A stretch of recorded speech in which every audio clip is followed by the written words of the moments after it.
At the beginning of the story, we meet a boy named Kulan, a boy whose beauty is both a blessing and a curse. Every time a girl sees his face, she falls madly in love with him, completely losing control of her heart.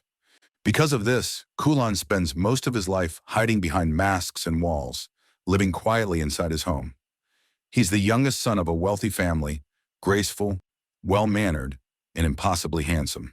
His older brother, Aze, is a social media celebrity with millions of followers, famous not only for his looks, but also for helping people find love. Their father, Parker, was once a legend himself, known across the country as the Heartbreaker. In his youth, he dated over 1,200 women, a record as proudly dreams of surpassing someday. Everything in their family seems to revolve around charm and beauty, but not for Kulan. While his brother and father enjoy the attention, he feels trapped by it. He wishes just once someone could see beyond his face. Whenever Kulan goes outside, even for something simple like buying groceries, girls line up behind him, blushing, fainting, their noses bleeding from excitement. His family accepts that they're all born beautiful, blessed by God. But Kulan sees his appearance as a curse. Every girl wants him only because of how he looks, and not because of who he really is. Deep inside, he longs for someone who could love him purely, someone who could see his heart, not his face. Because of that, he rarely leaves home. Despite being intelligent and talented, he refuses to attend school. He has no friends, no one to talk to. His parents and brother, Do, worry that his loneliness might drive him insane. His behavior has grown strange. Sometimes he talks to fish. Sometimes he plays games alone, pretending he's not. One evening, Do says, we should buy him a cat, but their mother sighs. That's not enough. He needs to learn how to live a normal life, to talk to people, to go outside. Father Parker adds, I've asked him to join national sports teams, but he always refuses. Oz replies, I even tried to set him up with my girlfriend's sister, but he ignores me completely. Then he turns to Kulan and asks, so what kind of girl do you even want? Kulan answers softly, she should be cute, kind, understanding, and most importantly, she shouldn't be interested in me. Oz is left speechless.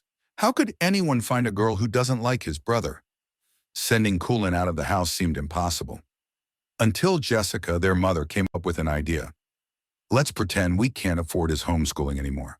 If we act like we're in financial trouble, he'll have no choice but to go out. That night, when Kulan walks out to drink water, Oz whispers to his parents, now's the time. Act sad. The plan begins. His mother sighs dramatically. We don't have enough money to pay for Kulan's homeschooling. We'll have to sell our things and live on just scrambled eggs and lentils from now on. Hearing this, Kulan freezes. Tears fill his eyes. His heart aches as guilt consumes him. The next morning, he goes to his parents crying, please forgive me. You've suffered too much because of me. You don't have to sell anything. I'll go to school for my final semester. The family hides their smiles. Their plan worked. But then, Kulan adds, I'll only go if it's an all-boys school. I don't want to hurt anyone. They agree immediately. At least now he'll step into the world again. The day finally arrives. Oz drives Kulan to Hudson High School on his bike. Take off your helmet, he says, but Kulan refuses. He plans to wear it all day so no one will see his face. When he enters the school, all eyes turn toward him. Whispers fill the air. Who is this strange new student wearing a helmet indoors? Kulan quietly sits on the last bench, trying to disappear into the corner. When the teacher enters the room, she freezes. Excuse me, she says sharply. This isn't a racing ground. Why are you wearing a helmet? Kulan mumbles his name, but his voice is muffled. The teacher demands he remove it. Slowly, nervously, Kulan lifts his helmet. The next moment, chaos. An ambulance siren blares. The teacher, mesmerized by his face, collapses with a smile frozen on her lips. The principal rushes in, demanding an explanation. The students whisper, the new boy, he's too handsome. The teacher couldn't handle it. Hidden behind the doorway, Kulan listens in shame and fear. He runs, desperate to escape. But before he can, a strong foot kicks him from behind. The one who kicked him is CD, the school's most notorious student. CD, the boy who had kicked Kulin earlier, was not just any student. He was the ruthless leader of a small gang that terrorized the school. Together with his two partners, Eno and Dicky, they proudly called themselves the Three Tucks, a so-called superhero team, though everyone knew they were nothing more than bullies. When Kulin regained consciousness in the dark storeroom, he found himself surrounded by them. CD smirked and asked coldly, "Do you know why we caught you?" Kulin, still dazed, shook his head. CD leaned in closer. "We need you to deliver a message to a girl, Amanda, the model from BBM school. Every year they host a prom, but no matter how many invitations we send, they never let us attend. That's why we've been stuck here for 3 years. We need you to change that." Kulin frowned in confusion. CD continued, "Amanda only accepts prom proposals from handsome guys, so you're going to ask her for permission on our behalf. Got it?" Nearby stood Kibo, a quiet, kind-hearted student, one of CD's favorite targets. When Kibo hesitated, CD smashed Kulin's helmet against the floor and growled, "If you don't do what I say, I'll make you suffer like this helmet." Kulin's patience broke. He stormed off toward the principal's office, determined to report CD. Kibo tried to stop him, but Kulin didn't listen. Inside the office, Kulin explained everything, but to his shock, the principal smiled calmly and said, "CD is my youngest son.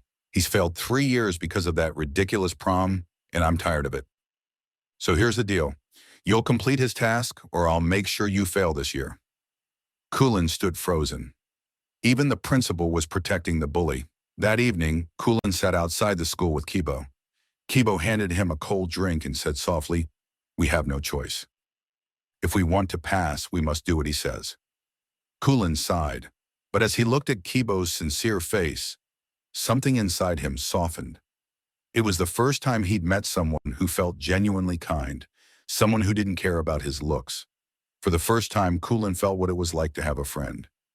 The next day, the two boys arrived at Brain Beauty Man School, better known as BBM, an elite all-girls school. The moment Kulin stepped inside, every girl could sense something unfamiliar, the scent of a boy.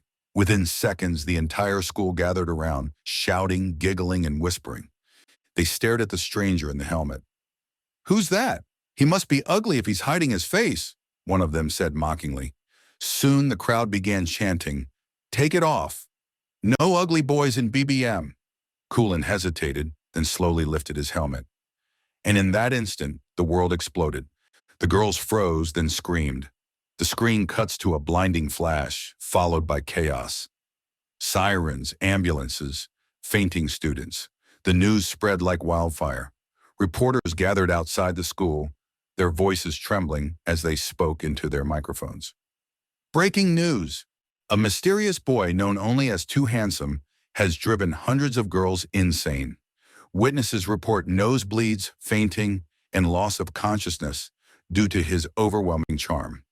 In another scene, Amanda, the reigning beauty queen of BBM and a professional model, watched the broadcast from a forest photo shoot. Her eyes widened, and then slowly a smile curved across her lips. "This boy," she whispered. "He's the only one who can match my beauty. No matter what it takes, I will have him." As the story spread, chaos reached Kulin's home. Girls from all over the city gathered outside the Maz family mansion, desperate for a glimpse of him. Instead of panicking, Kulin's family saw an opportunity. Father Parker quickly set up a ticket booth outside the gate, charging $25,000 Rue Kulin childhood tour. Jessica began offering house tours, showing off his old toys and bedroom to screaming fans. Money poured in, but when Kulin saw this on the news, his heart shattered. He realized his family had used him, that sending him to school was part of their plan all along. Betrayed and humiliated, he ran through the city as the crowd chased him, his tears mixing with the rain. He climbed onto a rooftop, staring at the endless crowd below. His phone rang. It was Oz. "Brother, listen." But before Oz could finish, Kulin looked at the crowd of screaming girls on the screen behind him. "You betrayed me," he said quietly and ended the call. Standing on the edge, lost and broken, Kulin closed his eyes and prepared to jump. But then, a calm voice called out behind him. If you want to die, die, but don't die in front of me. Kulin turned. Standing there was a girl, Rary. Her eyes met his, and nothing happened. No shock, no blushing, no nosebleed. She looked at him like he was just another person. For the first time in his life, someone was immune to his beauty. Kulin stared in disbelief. Don't you feel anything when you look at me? He asked quietly. Rary frowned. What are you talking about? She muttered and walked away. Kulin's heart raced. He had never felt this before. This strange, quiet pain. This warmth. For the first time he was falling in love. But Rary felt nothing. Later, Kulin visited Kibo's house, where Kibo's grandmother told him a story from her own youth. A story about love that wasn't based on beauty at all, but on kindness, trust, and pain. And as she spoke, Kulin began to realize that perhaps his curse wasn't meant to destroy him, but to teach him what real love truly means. For the first time in a long while, Kulin feels peace. The next day, Kulin and Kibo head to BBM school together. They meet Amanda and hand her the proposal file that CD had given them. Amanda pretends to be unimpressed by Kulin's appearance, but as he turns to leave, her nose suddenly begins to bleed. She quickly hides her face, realizing she has fallen under his spell too. Among the crowd of girls, Kulin spots Rary, the girl who once saved his life. The only girl who never fell for his charm. But before he can approach her, the other students surround her, and he loses sight of her once again. Days pass, and Kulin and Kibo grow closer. They spend hours talking, laughing, and helping each other through school life. One afternoon, Kibo invites Kulin to join him at a small local shop, explaining that there's a girl he likes who works there. When they arrive, Kulin's heart stops. The girl is Rary. Kibo excitedly introduces them, unaware of the storm inside Kulin. Every day, the three of them spend time together, eating dinner, walking home, sharing stories. Slowly, Kulin's jealousy begins to grow. At night, he lies awake, staring at the ceiling, his heart aching.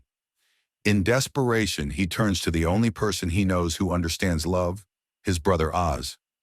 Kulin sets up a meeting with him through a dating website, not telling him who he is. The next day, they meet at a restaurant. When Oz realizes it's his brother, tears fill his eyes. Finally, he laughs. You came to me for love advice. Their parents soon join them, and Kulin forgives them, saying softly, if you hadn't sent me to school, I would never have met her. The next morning, while shopping with his family, Oz gives him endless love tips. How to talk, how to smile, how to win her heart. Kulin listens quietly, but his mind is already filled with Rary's image. He starts to believe that if he can somehow get Kibo away from Rary, maybe he can have her for himself. A few days later, Amanda arrives at their school. The entire campus goes wild. Every boy is enchanted by her. But she walks straight to Kulin, smiling mysteriously, and invites him to her birthday party. As a gift, she hands him a brand new iPhone. That night, Kulin, Kibo, and Rary arrive together at the party, held in a luxurious club. The music is loud, the lights shimmer. Kulin tries to talk to Rary, but she pays him no attention. She's laughing and singing with Kibo, and every smile she gives him feels like a knife to Kulin's chest. Later, when Kibo steps away, Kulin gathers his courage. Rary, he asks softly, do you like Kibo? Rary's eyes widen, but she quickly denies it. Then Kulin says, because Kibo likes Amanda. The smile on her face fades. Her silence says everything. She truly loves Kibo. Kulin walks away, his heart breaking. That night, he forms a plan. He calls Amanda and asks her for a favor. Amanda agrees. The next evening, Amanda's grand birthday party begins. The hall glows with lights, cameras, and music. Kulin and Kibo arrive together. Amanda greets them warmly, and following Kulin's plan, she begins flirting with Kibo, laughing, touching his hand, leading him away from the crowd. A few moments later, Rary enters the hall. She looks around, searching for her friends, and freezes. Across the room, Amanda and Kibo are kissing. Her eyes fill with tears. Without a word, she runs out into the night. Kulin follows her, calling her name. He finds her standing outside, trembling. I thought Kibo was different, she says bitterly. He didn't care about beauty, but in the end, all boys are the same. Kulin's voice shakes. I'm not like that, Rary. I love you truly. But Rary looks at him with sadness. I never saw you as more than a friend, she whispers and walks away. Kulin stands there shattered. He had betrayed his friend for love and lost both. Moments later, chaos erupts at the party. CD, who had also come, sees Amanda and Kibo together. His face darkens with rage. In the parking lot, he corners Kibo and begins to beat him mercilessly. Kulin watches from afar, paralyzed by fear. He wants to help, but his body won't move. After CD leaves, Kulin runs to Kibo, lifting his bruised body and taking him home. Kibo's grandmother gently treats his wounds, her eyes full of worry. Despite his pain, Kibo smiles weakly and hands Kulin a small card, one from his childhood collection that Kulin had always wanted. Kulin looks at it in disbelief. You kept this? Kibo nods softly. You're my best friend. Tears fill Kulin's eyes. The guilt is unbearable. He tells Kibo the truth. Everything about the plan, the lies, and his betrayal. Kibo's face hardens. If you had told me earlier that you loved Rare, I would have stepped aside. But you lied to me. You used me. That was my mistake, trusting you. He turns away. Don't ever show me your face again. Kulin tries to speak, but Kibo yells, get out! And just like that, Kulin loses his only friend. After a long time, he returns home. His mother, brother, and grandmother rush to hug him, their faces full of relief. But Kulin says nothing. He walks silently to his room and locks the door. At school, he sees Kibo sometimes, but the two never speak again. The warmth between them has turned into a wall of silence. One night, Kulin's mother comes into his room. Your fish is still alive, she says softly. And Kulin, we were never bankrupt. It was all just an act. Kulin looks up, stunned. Why? She smiles gently. Because every parent wants their child to live, to love, to have friends who understand their heart. You weren't living, Kulin. You were hiding. Her words echo in his mind. Kulin closes his eyes, and memories flood back. The laughter with Kibo, the shared meals, the silly arguments, the care in his friend's eyes. He realizes, through all the pain and jealousy, one simple truth. Kibo wasn't just his friend. He was the one who made his lonely world feel alive. Kulin had always been someone who felt deeply. Every joy, every sorrow, every regret cut straight to his heart. His mother looked at him with tender eyes. If you finally found peace with us, Kulin, we won't force you to leave again, she said softly. Kulin's eyes filled with tears as he wrapped his arms around her. For the first time, he truly felt the warmth of his family. Not the perfection, not the beauty, but the love that had always been there. The next morning, Kulin gathered his courage and went to find Rare. He wanted to make things right. When he met her, he told her everything. The truth, the lies, the mistakes, the regrets. Meanwhile, Rare and Kibo hadn't spoken since that painful night. Kulin went to Kibo's house, hoping to bring them together again. But Kibo refused to even look at him. Kulin stood there quietly and said, Why are you punishing me, Kibo? She loves you. Kibo's voice trembled. I love her too, but I can't tell her. I'm too afraid. Kulin looked at him gently. Then tell me, how do you feel about her? Kibo's eyes softened. He smiled faintly, his voice shaking as he said, she's the most unique girl in the world. She's kind, brave, unpredictable. And her laugh, it's like music. I love her so much. Kulin smiled and pulled out his phone. Then, tell her yourself. He turned the screen toward Kibo.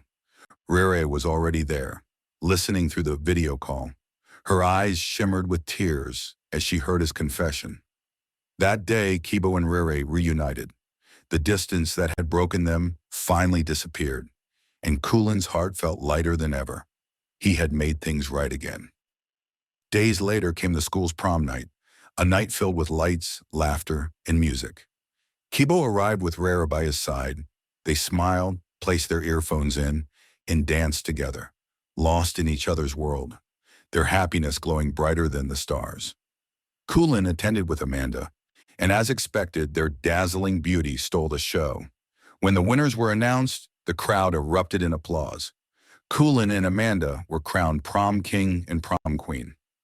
But as the lights shimmered and the music swelled, Kulin's eyes searched through the crowd and found Rere dancing, laughing, glowing with joy beside Kibo. He smiled softly. His heart still beat for her, but this time the feeling wasn't pain, it was peace. He had learned what real love meant. Letting go, forgiving, and wishing happiness for the ones you care about most. And as the night faded under the glittering lights, Kulin's smile remained gentle, proud, and full of heart. And that's how the story ends. Don't forget to like, subscribe, and turn on the bell for more emotional Kdrama recaps. Thank you for watching.